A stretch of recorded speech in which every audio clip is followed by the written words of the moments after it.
হাই বন্ধু-বান্ধৱীসকল, কি খবৰ? আশা কৰোঁ সকলোৱে ভাল, মোৰো ভাল। সকলোকে মা লক্ষী পূজাৰ শুভেচ্ছা যাচিলোঁ। আৰু লক্ষী পূজাৰ যিহেতু আজি সন্ধিয়া পূজা কৰা হ'ব, সেইকাৰণে আহি আছোঁ পথাৰলৈ। ভাবিছোঁ দুডালমান ধানৰ আগ লৈ যাওঁ ঘৰলৈ, যিহেতু লক্ষী পূজা কৰাৰ সময়ত ধান কেঁচিয়ামান দিয়াটো দৰকাৰ। সেইকাৰণে পথাৰলৈ আহিলোঁ কেঁচিয়ামান ধান লৈ যাওঁ বুলি।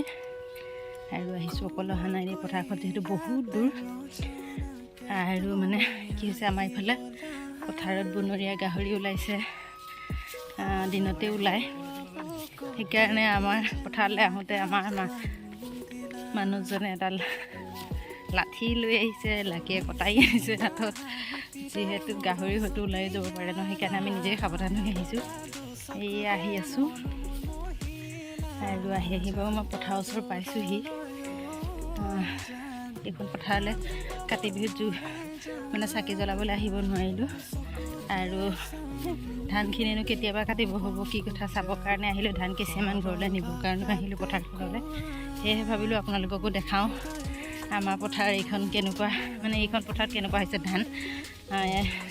কাতি বিহুৰ দিনা ওচৰতে থকা পথাৰ দুখনৰ পৰিৱেশ দেখালোঁ। আৰু আঁতৰৰ পথাৰখনলৈ আহিছোঁ। আঁতৰ বুলি কওঁতেই 3 কিলোমিটাৰমান হ'ব দেই এইখন পথাৰলৈ, বহুত মাজত আছে। 3 বিঘামান আছে ইয়াত, হ'লেও আহিবই লাগিব দিয়ক। দূৰণি যদিও আহিছোঁ। আৰু ইয়াৰ পৰাই ধানৰ 3-4ডালমান চিৰা লৈ যাম আজি পূজাত লগাবৰ কাৰণে। তাৰ কাৰণে আহিলোঁ। কিন্তু দেখিছোঁ ধানখিনি দেখোন অলপ চলপ পকিছে, মাজে মাজে পকা নাই, ক'ৰবাত কাটিবই হৈ গৈছে, জহি গৈছে। একচুৱেলি চৰাই চিৰিকটি খাব পাৰিব যিকেইডাল পকিছে। তাকে দেখাই আছোঁ দেই আপোনালোকক।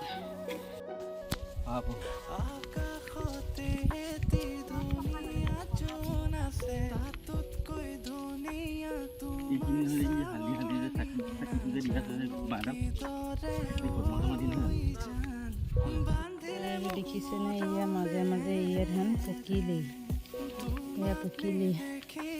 আৰু সেইফালে আছে, সেইখিনি পকা নাই, কিন্তু মাজতে কেইডালমান পকিছে।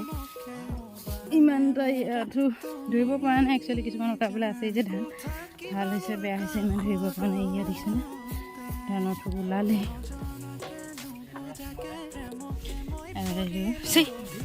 আমাৰ ঘৰৰ কুকুৰটো আমাৰ লগতে আহিছে দেই, তাকো দেখাই দিওঁ। এই দেখিছেনে আমাৰ ঘৰৰ কুকুৰটো আমাৰ পাছে ঘৰৰ পৰা একদম পথাৰ পালেহি। মানে কি আমি জ্বলেই যাওঁ, সিও আমাৰ পাছে আহাই দেখিছেনে। এইটো আমাৰ কুকুৰটো আহিলে আমাৰ লগতে। এইফালে চাওক, মানুহজনে কেইডালমান ধানৰ চিৰা মানে কাটিছে ঘৰলৈ নিবৰ কাৰণে। আৰু ময়ো কেইডালমান লৈছোঁ একেলগে লৈ আপোনালোকক এয়া দেখাই আছোঁ। চাওকচোন, এইয়া দুইজনে কেইডালমান কাটি লৈছোঁ। আৰু এই কেইডাল দেখিছেনে, ধানৰ চিৰা আনিম বুলি যে কৈছিলোঁ, এইকেইডাল ল'লোঁ। আৰু এতিয়া ঘৰলৈ যাওঁ, পিছৰ পৰিৱেশ পিছত দেখাম। একদম পথাৰৰ পৰা আহি ঘৰ পালোঁহি। যিহেতু পথাৰত ইমান ৰ'দ, গৰমত থাকিব পৰা নাই।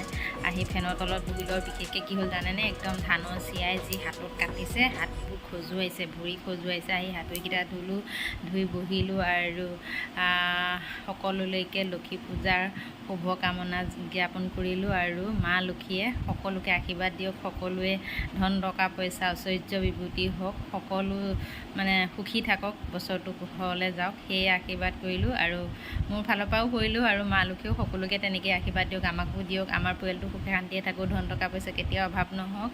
আৰু ইয়াতে আজি ভিডিঅ'টো সমাপ্ত কৰিলোঁ দেই।